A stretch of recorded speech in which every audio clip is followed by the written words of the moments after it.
This move told me that Kendrick don't got nothing going on if it ain't got nothing to do with Drake. If this is a single type record, this is horrible. Get a hook. Get something that sounds good that could be repeatable. It's no way that Kendrick dropped this unless he's trying to either bait Drake to respond or probably believed in this whole theory of Game 2, which I've told you, Drake ain't running it back.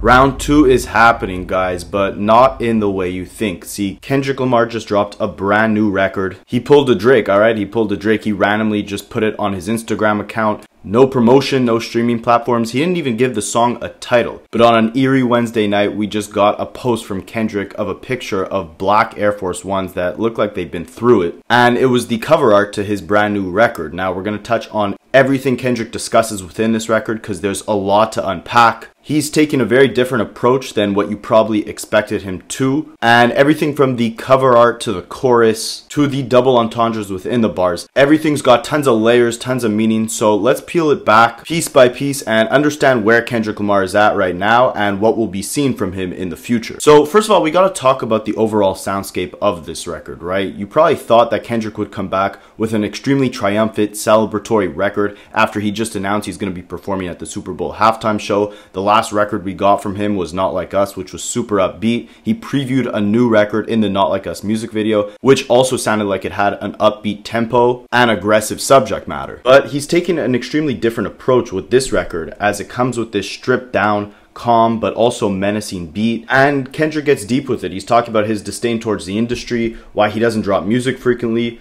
and it also seems like a reflection piece on the entire beef that transpired, why he did what he had to do, the negative impact of a guy like Drake on the culture, and shows Kendrick reflecting and explaining on what he stands for and represents compared to someone like Drake. Now, this record is definitely a continuation of 616 in LA, and you could tell that for many reasons. Firstly, Kendrick Lamar deleted every record on his Instagram account except for 616 in LA and this one. But more importantly, the subject matter within these records are almost like a before and after. On 616 in LA, he reflects on the pros and cons of engaging in that beef with Drake. We got that record before we got Family Matters from Drake, or Not Like Us by Kendrick, or Meet the Grams. This was when Kendrick just sent out that warning shot on Euphoria and was basically talking to God, questioning whether or not he wanted to stick on a more moral and spiritual path, or if he wanted to engage in this war to fight for everything that he believes is negative within the culture. On 616, he raps, "God, my confession is yours, but who am I if I don't go to war? There's opportunity when living with loss. Discover myself and I fall short." Now Kendrick is reflecting on the aftermath of this entire beef, still seemingly suffering from that internal conflict of whether or not he wants to live at peace or fight for what he believes is right. But at this point, it seems like Kendrick has a better understanding of why he made the decisions that he made. And it's almost like he was giving us a trilogy with this record, 616 in LA, and Meet the Grams. Now, stick with me for a second while we unpack this, because on 616 in LA, Kendrick starts the record off by rapping from Drake's perspective as he's indulging in luxury, partying, women, everything that Drake stands for, and is basically describing the lifestyle that Drake lives. There's vanity in the opening bars when he raps, "Off-white sunseekers at the marina, for Phantom, I like to buy yachts when I get the fever." And then the song quickly shifts to Kendrick's perspective, where you see him contemplating if he should take on the challenge of destroying what Drake embodies and the negativity that he brings to hip-hop. Again, when he raps, "Who am I if I don't go to war? There's opportunity when living with loss." And he clearly makes his decision and goes to war on Meet the Grams, where he speaks to everyone in Drake's family. He peels back all the flaws within Drake's character. Then he speaks directly to Drake and tells him that he's living in a lifelong battle with himself, and he's lost within the gambling, drug, drinking, and women problems that he's inherited from his toxic lifestyle as a rapper. And on this record here, he's reflecting on the outcome of the dissection that he just performed, kind of explains his reasoning as to why he indulged within this beef, and draws a clear line in the sand between what he stands for and what he believes Drake and the current culture stand for. All these three records, 616, Meet the Grams, and this new one, have a much more humane, introspective element to them than songs like Euphoria, which was kind of like the warning shot to Drake, and then Not Like Us, which was the ultimate nuke and more of a party record. And what I believe the ultimate takeaway from this new record is that Kendrick's trying to say, This whole time it hasn't been Drake versus everyone. It's been Kendrick versus everyone. Kendrick versus the entire industry, modern day rappers embody and stand for today, a fight against all the toxicity that has plagued the culture since Drake emerged to the top. It wasn't something Kendrick wanted to do, but it was something he had to do to rebuild and bring a positive future to the state of hip hop. Now, with this record, there's no drums on the track. It's a very simple sample loop. There's a jazzy and soulful vibe. It's a very low-key, stripped-back record. It's the perfect platter to set up Kendrick to go on this incredible ride of reflection. On the record, he's talking to himself, he's talking to the industry, and he might be talking to Drake a little bit. We're going to touch on that very soon. But first we got to look at the cover art of this single, because hilariously it's just an eBay listing of a vintage pair of black Air Force Ones from the 70s. They're also listed for $70. This is definitely a nod back to 616 in LA and Meet the Grams, because the cover art of those songs were also a bunch of items, but the difference here is that the items on those two covers represented Drake.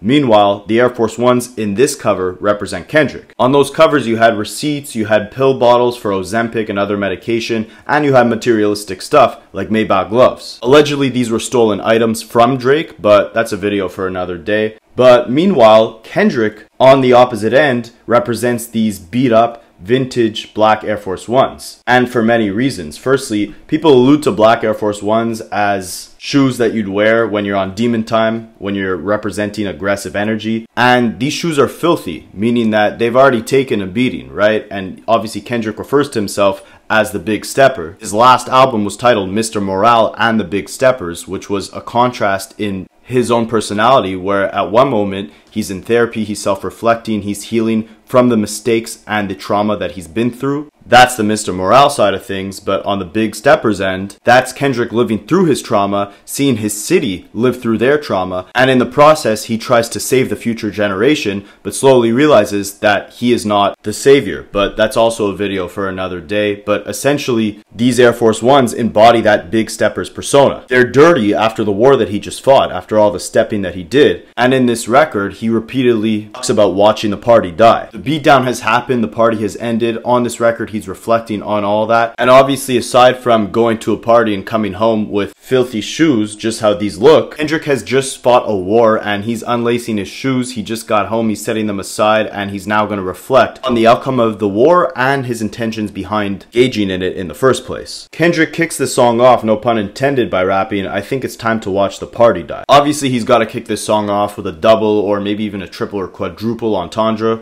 with this line, because he's not just talking to Drake specifically, but he's talking to the hip-hop landscape in general. See, in this entire whole beef with Drake, Kendrick was waging war not only on Drake, but also on all of the negatives within hip-hop. The lack of substance, materialism, senseless violence, cosplaying, drugs. It's all just one big, vain party that Kendrick crashed, killed, and is now leaving out to die.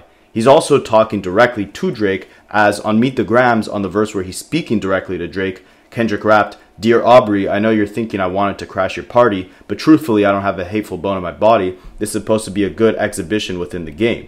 In that verse, he then proceeded to dissect everything that was wrong with Drake, from the way he treats and objectifies women, to the gambling and drinking problems he's inherited, to the senseless lifestyle that he's living that has come from the fame that he's garnered. And all these issues, while specific to Drake, they also concern hip-hop at large, because most of what Drake stands for ties to the lack of innovation and honesty within the mainstream. That problem has become more widespread than ever before, with rappers sounding like one another and subject matter being toxic and substanceless today. And Kendrick here is saying Drake's influence has poisoned the game. And now that Kendrick has ended that cycle of Drake's dominance, the culture can rebuild and thrive again. On Meet the Grams, he was crashing that party, and after stomping on it and pointing out everything that was wrong with Drake and all the influence that he's had, we can now just watch that party die. It could also be a nod to Party Next Door, as Drake recently announced his new album with him, and obviously Kendrick referenced Party Next Door on Not Like Us when he said, "And Party's at the party playing with his nose now."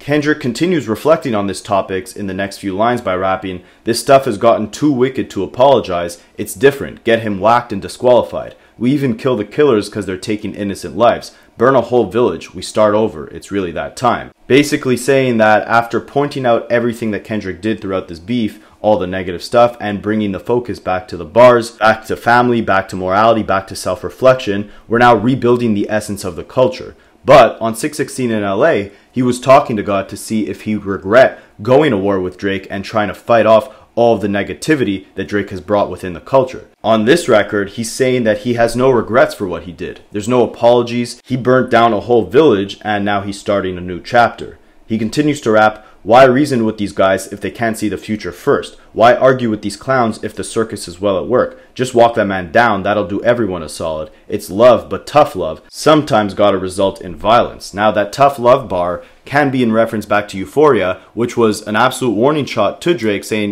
don't get deep, don't bring the family involved in this, keep this a friendly fade, while also saying that he loves Drake and J. Cole, but if they're not his real friends, he's gonna have to YNW Melly them, meaning that he's gonna have to off them if they play dirty within this war. When he rapped, "Why reason with these guys if they can't see the future first?" obviously that could be in reference to the record that he did with Future, Like That, which kicked off this entire beef. Because on that record, Kendrick was just basically saying F the big three, it's just big me. He was keeping it competitive within the sport of hip-hop. He warned Drake not to make it personal, not to bring family into it, and Drake obviously couldn't see the future and couldn't predict what would happen if he started making these disgusting allegations like he did against Kendrick and his fiancée. And that's when war happened. That's when that violence and that tough love had to come into play. There's no point in reasoning with someone who can't see the future, who can't understand what repercussions will come from the reckless behavior that they'll engage in. He then reflects on Drake's negative impact on hip-hop and saying he's killing the essence of what hip-hop is by rapping, "If you parade in gluttony without giving truth to the youth, the graveyard is company. Just tell us what casket to choose." Then Kendrick speaks to the overall state of the culture and everything that's rotten within it by saying, "They party more than women. Tell me, what are you working for? They glorify scamming. You get chipped over this credit card. Influencers talk down because I'm not with the basic stuff, but they don't hate me. They hate the man that I represent."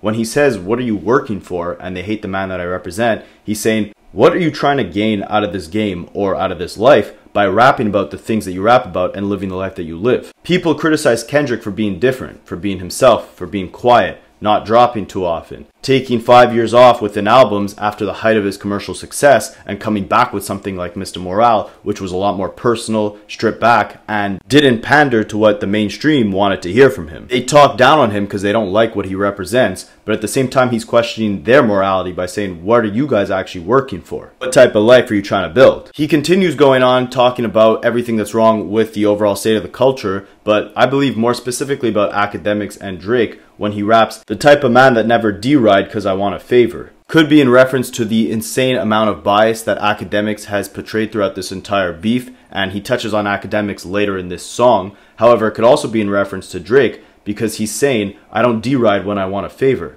On Not Like Us, Kendrick was accusing Drake of being a culture vulture or a colonizer as he clicked up with every rapper within Atlanta to try to leech off their sound. You see him still doing this to this day, where he tries his best to connect with the youth by being seen out with everyone who's hot at the moment. However, when that clout fades, you don't see Drake standing next to these people anymore. Look at the Migos back in 2013. He liked their flow, he liked their sound, he gave them a verse, but you never saw him with them again up until 2018 when they regained their buzz back. He essentially derides for favors. After touching on all the things that Kendrick doesn't embody or represent, he starts talking about the man that he is. He says, "The man that resides in patience. So where are the soldiers at? The ones that lost it all and had to learn from that. A thirst for life. Head inside a book because he's concerned with that. Information that'll change his life because he yearns for that. Dedication, finding out what's right because he can earn from that." Again, here drawing a clear line between him and most of the current generation, and also touching on a lot of the mistakes that he made in the past and the rebuilding that he had to do in his own personal life by rapping "the ones that lost it all and had to learn from that." He then talks to God on the chorus, basically asking God to keep him on this path of righteousness, of growth, of self-reflection, and not feeding into that gluttony and vain that plagues the culture currently. He raps, "God, give me life. Dear God, please give me peace. God, bless these words. Dear God, bless how I think. Dear God, draw the line. They're trying to confuse them with me." Then he asks God for forgiveness, seemingly in relation to what he was talking to God about on 616 in LA, when he raps, "Dear God, please forgive me, you knowing how hard I tried. I think it's time for me to watch the party die." In the second verse, he continues attacking the materialistic, substanceless persona of what Drake represents. He raps, "The flashy guy with nasty decisions using money as a backbone. I want his head cracked before he's back home." Then he goes on to presumably talk about Akademiks, and we'll touch on Akademiks in a bit because he had a lot of nasty things to say about this record. But Kendrick raps here, the radio personality pushing propaganda for salary, let me know when they turn up as a casualty. You'll see later on in this video how much propaganda Akademiks is actually pushing. But yeah, again, throughout this entire beef, his reactions have been biased. Every time Drake drops a record, he's dancing around, celebrating like he just won a championship. Kendrick drops a record and he does damage control and tries to make every excuse in the world for why it was not a unanimous W for Kendrick. Drake wants a round 2. Akademiks is all amped up, warning people on his stream that Drake is about to come and destroy the game. Then Kendrick says there's no round 2, but proceeds to drop this track. And Akademiks accuses him of being a hypocrite and says this track was a horrible move. But anyways, back to this track, Kendrick continues emphasizing that this exhibition of him slaughtering Drake was an attempt at rebuilding the culture and bringing it back to something more positive. He also explains his thought process behind this entire beef and basically saying if you're not on the same wavelength of him and supporting his mission, then basically he's out for blood. He raps, I see a new earth filled with beautiful people making humanity work. Let's kill the followers that follow up on popping mollies from the obvious degenerates that's failing to acknowledge the hope that we're trying to spread. If I'm not in his vote, then you need to bring me his effing head or film that stuff in high res. Now, on the third verse, he mentions Christian rappers Lecrae and D1. Lecrae recently spoke on Drake and Kendrick, saying that Drake is a great rapper and a fan of the culture, but Kendrick is the culture. And this whole song is Kendrick reflecting on the debate that he had internally on 616 in LA, where he contemplated either remaining spiritual and taking the moral high ground, or engaging in this war that could ultimately lead to the destruction of everything negative within the culture. He rapped, sometimes I wonder what Lecrae would do, F these guys up or show them what prayer do. I want to be empathetic, my heart like D1, but I would, and then it goes silent and it's up to you to interpret what Kendrick is saying he would do. Essentially, again, another internal battle, reflecting on whether or not he made the right decision, as one side of him was just saying, stay humble, stay prayed up, stay focused on your own personal growth and take the moral high ground, or engage in this dark war. Kendrick continues questioning his decision on the war that he just won by rapping, I'm pitiful, sunk in place soon as I'm questioning my pride. I'm seeing ghosts blacking out, relapsing one thought at a time. I spare no feelings that ain't mine. I'm in my feelings when I slide. I mean, I wonder what Lecrae would do. Then, in my opinion, the most interesting set of bars come afterwards in this verse, where he explains why you don't see him as active in the game as he once was. Basically saying that the repercussions that come with fame will eat you alive. He raps, the culture bred with carnivores, you let them snack, they eat your face. He again goes back on attacking the industry by saying, the signatures is being forged, they wonder why I'm not enthused to drop. The more visible you get, the more your spirit is tried. He ends it off by rapping, looking outside, the kids live tomorrow cause today the party just died. Emphasizing here that what we witnessed over the summer was Kendrick battling with everything negative within the culture. And while he sacrificed his spirituality for it, he did it for the greater purpose, which was to improve the future state of the culture. So that leads us into what's next for the culture and for Kendrick. I think his next album is going to touch on a lot of what this song embodies and represents. Kendrick is tired of the terrible music that's plagued the industry, the values of the figures within the industry, and everything he's done, whether it's bigging up, strong West Coast talent at his pop-out concert, trying to unite and bring peace to his neighborhood, or peeling back the layers of every flaw in Drake's character and putting a global magnifying glass on everything wrong that Drake represents. As a result, he's shifting the spirit of the culture back to what's important. Whether it's authentic lyricism, really talking about what you represent and who you are, more self-reflection, not indulging in the superficial, toxic mind frames and lifestyles that has plagued the culture for years now. Everything from Kendrick taking off these dirty shoes after a long war, to talking to God, trying to reflect on whether or not he made the right decision by engaging in this fight for what's right versus staying back and just trying to focus on his own personal growth. I think we'll see on this album how that has affected him as a person, why he feels like these criticisms were important to bring to light on Drake and on the state of the culture in general. And I think it's going to be him trying to big up his hometown as much as possible. I have a whole video dropping soon on why Kendrick really does support West Coast artists, because there's been a big narrative that, he hasn't shared certain artists' albums that came out to his pop-out concert. He hasn't really been, giving out features or seen with any rappers recently, but he's addressing it on this track. He's saying there's a reason I don't drop frequently. This game eats you alive. and I think he's going to expound on that, expound on who he is as a person within this album, and also bring it back to his hometown by having a West Coast feel, West Coast production, West Coast features, and really drawing that line in the sand even deeper between him and everything that's toxic within the culture. Everything that he said is not like us. And I don't mean me, I mean him. But speaking of not like us, let's move on to what Akademiks had to say about this record. He had a lot to say. He said Kendrick represents hatred, jealousy, and lies because of all the accusations he was making against Drake, whether it was the PDF file claims, whether it was the being a bad father claims, whether it was all the addictions to different pills and whatnot. And yeah, the battle went to dark places, but you have to look at who started that, right? Drake came out on push-ups and said, "I be with some bodyguards like Whitney." He was talking about Kendrick's split from his fiance, and Kendrick warned him after that on Euphoria, saying, "Don't make this about family, don't make this personal, keep it a friendly fade." Drake continued not to do that, and that's when we got all those PDF allegations, when we got Meet the Grams, we got a whole dissection of Drake's character. It only came after Drake made things personal. So for Akademiks to say there's lies and jealousy and hatred and all that stuff, A, you have to look at who actually started that hatred and lies and all that stuff, and you have to look at why Kendrick is making the claims that he makes.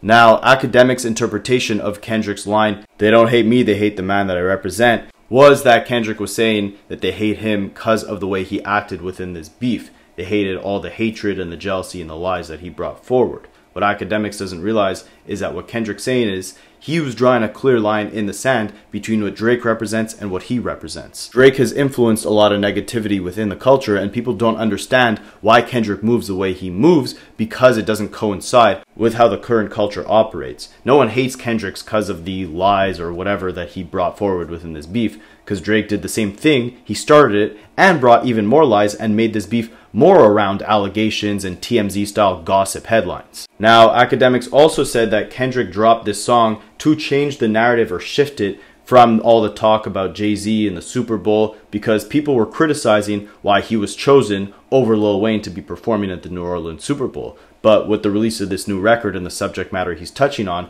now they could go back to criticizing Drake. And he says that's the wrong move because Kendrick on the Super Bowl commercial was saying, you know, there's only one fight, there's only one chance to win the championship, there's no round twos, and now seemingly he's starting round two.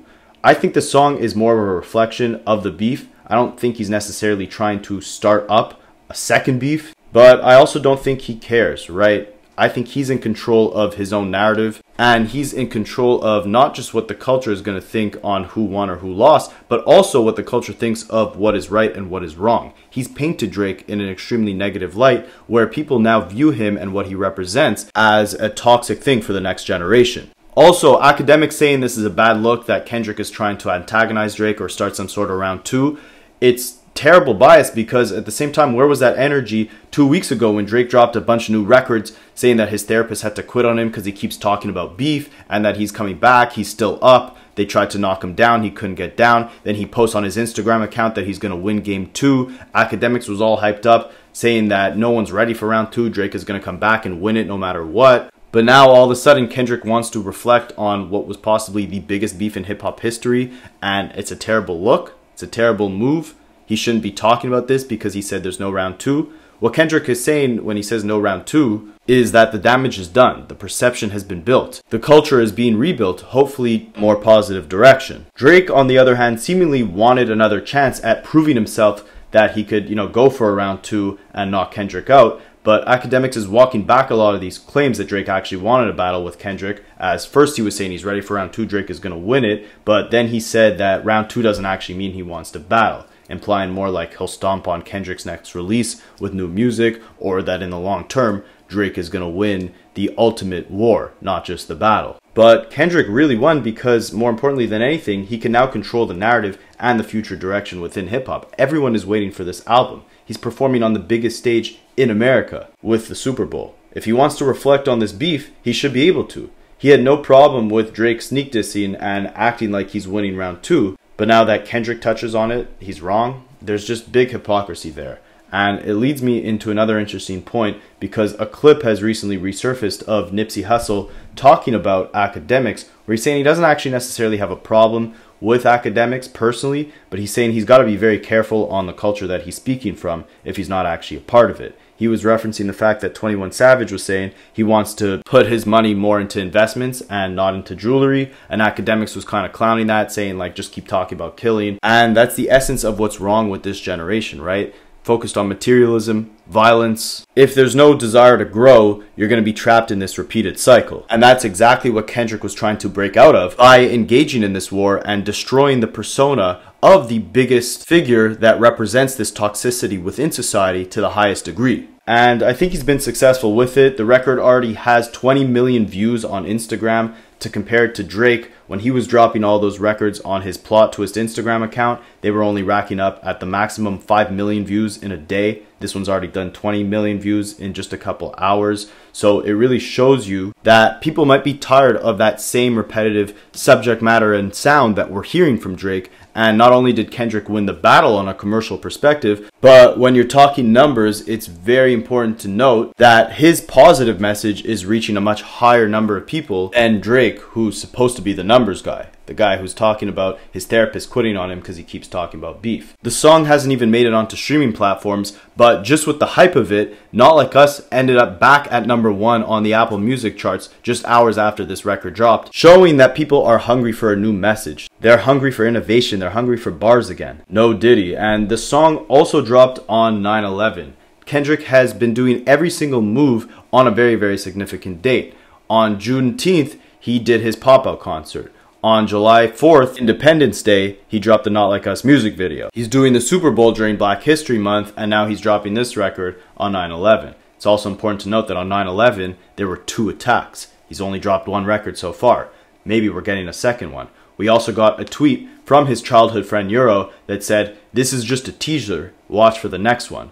And speaking of childhood friends, Drake's bodyguard slash friend slash artist, who knows what he is, Baka Not Nice, the guy that Kendrick rapped, Baka's got a weird case, why is he around? He put a bunch of trash bins under the post of this new song on Instagram. But yeah, I think this song is just going to be a teaser for what's to come. I think we're getting a lot of new Kendrick music soon. I think he's going to drop an album probably right after the Grammys, after the hype of that and the Super Bowl. He's drawing a clear line in the sand. He told you They Not Like Us back in May. Now he's saying that we should all watch this party die. And he's talking exactly about all the negative things that the culture had represented and all the positive things that he represents, the fight that he was trying to fight, and how we're going to rebuild and reshape the state of hip-hop in the future. So let me know if I missed anything. Let me know if I got anything wrong when I was interpreting these bars. Let me know what you think Kendrick's next move is going to be and how you think Drake is going to respond to this record. And was Akademiks right with anything he was saying? Let me know, and I'll catch you guys in the next one.